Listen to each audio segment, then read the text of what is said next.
Alright, welcome back. Welcome to the last part of the 74 Delph Blue Tr6 assembly. So, here I am sitting in the car, it's outside, and it's ready to go back to the body shop. Now, what's it going to the body shop for? Well, actually, it's going to get the hard top done. We picked up a hard top for it, and it's going to get painted. It's going to get its final cut and polish, and any little nicks or chips or whatever it's picked up in a little bit of time because I had to rearrange the door. And so any final correction is going to get done, and obviously the hard top be color coded to match. Other than that, it won't come back to me. There's still one or two little few things to do, and it's going to go to Joe and JD Auto. Absolutely great man, knows a hell of a lot, and the final few things that I'm not the best on, he's going to look after. So it's had wire wheels put on, so he's going to balance all them, probably do the final tune and the balancing on the carbs, because I don't have the tool to do the triples, and he knows them a little better. So I've always admitted I'm not like 100% of the carbs. I can do a decent job, but not the greatest job. So it's best in the person with more experience with that, and then I always recommend go to Joe if you want stuff like that done. Other than that, yeah. So what I'll do is, before I show you what the car finally looks like from my end of it leaving, and let's do a quick little recap on what we have achieved in the last few things I put on before we got to this stage. So roll on a bit of high speed.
Welcome back.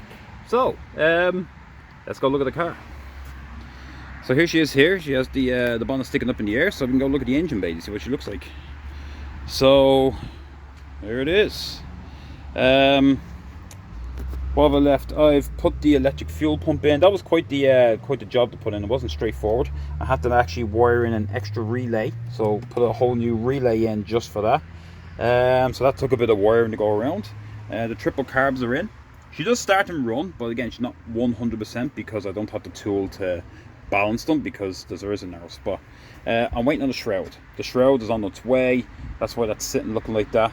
But it's on the way, and I'm going to get it dropped off, and that's a straightforward fit and the 2 bars to go. So that, since I don't have the shroud here. Now, I might be able to get it done. In the meantime, it depends how long it's going to be at the body shop for, or when it gets to Joe. If not, I'll just drop it off to Joe. Other than that, it says the windscreen is in. His original screen that he wanted is in, with his nice Scottish flag. Wipers all working, with the glass, the finishers, and even putting like the rubbers back in make a huge difference. We have a brand new battery in there. Come around. So there's the carbs, what they look like. Again, they're a lot cheaper than the Webers. They are knockoffs, 100%. And where I do lack on this is that the linkage I had awful trouble with, just trying to get it to fit there. But again, Joe is a very experienced man, and he might have a better solution to that. And if he does, I'm going to pick his brain first, so I know going forward doing more. But the installation is done. Like I said, it does turn. It was running, and of course I played with it a bit too much, and yeah, it is. Anyway, it runs fine. Other than that, everything else got done. As you can see, the mirrors are on. Need a good old clean. The cappings are on the doors, and there's the wire wheels actually. So nice new wire wheels.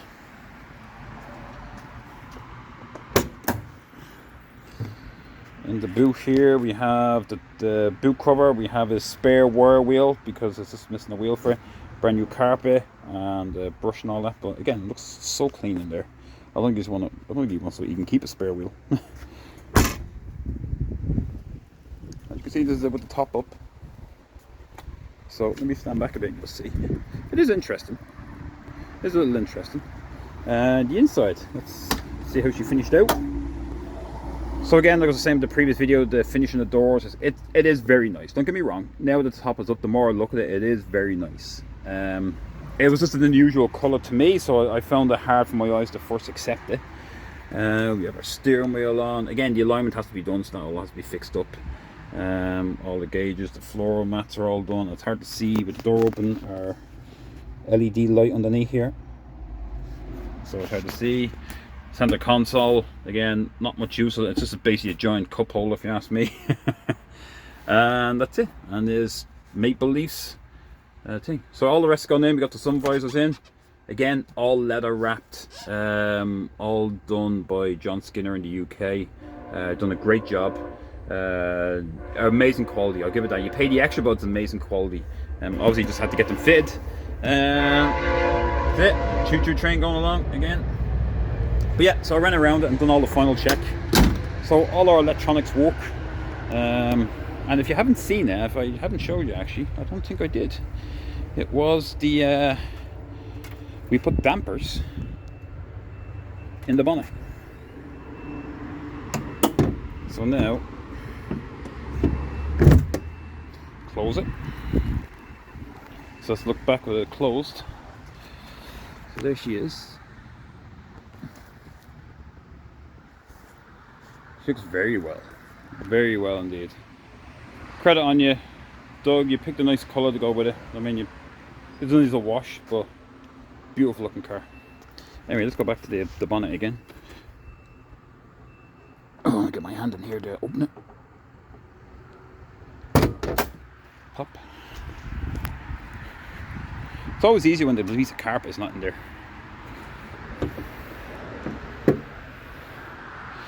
Oh, up she goes. Some nice hydraulic struts. And the great advantage about this is that the struts here don't get in your way. You don't have that prop bar in the way. You don't have to lift it up. And of course, the biggest advantage of all is because the struts, it never wobbles. So you never have to worry about it crushing or chipping in here. How many times have you closed the bonnet of this thing and oh, am I scratching the far end because you can't see and you're wondering it wobbles and everything. The struts keep it straight. so it will always remain straight, so you don't have that worry, unless you physically go out of your way to force it over, which I don't think, it may work, it may not, but other than that, yeah, it shouldn't have that problem. So there's still need to go clean up in here. I have to give it a final wipe. There's bits of wiring everywhere that I had from doing all the stuff, but yeah, everything is working and running. So that is it. So you close the lids one final time from my end. It's hard to do that. I usually do it right-handed. It's different doing it left-handed. That's it. So like I says, beautiful wire wheels with this red line. The alignment is off completely, so the alignment and the balance and all has to be done. Again, that's beyond my means. Piece of leaf wants to stay in that. That's it. So again, I appreciate everybody watching. I hope something here was educational for people. And if you ever want anything done, you can always come to us here at Planet 6 Parts to get the stuff done. Yeah, Doug, beautiful car. Can't wait to see it when the final touches are done, the leaves Joe, and you finally have it at the show. And yeah, have it on the road. It's getting up, it's coming up to the British Car Day, so I look forward to seeing it parked amongst all the rest of them in September down at Bronte. So until then, thanks again for watching, and see you in the next videos.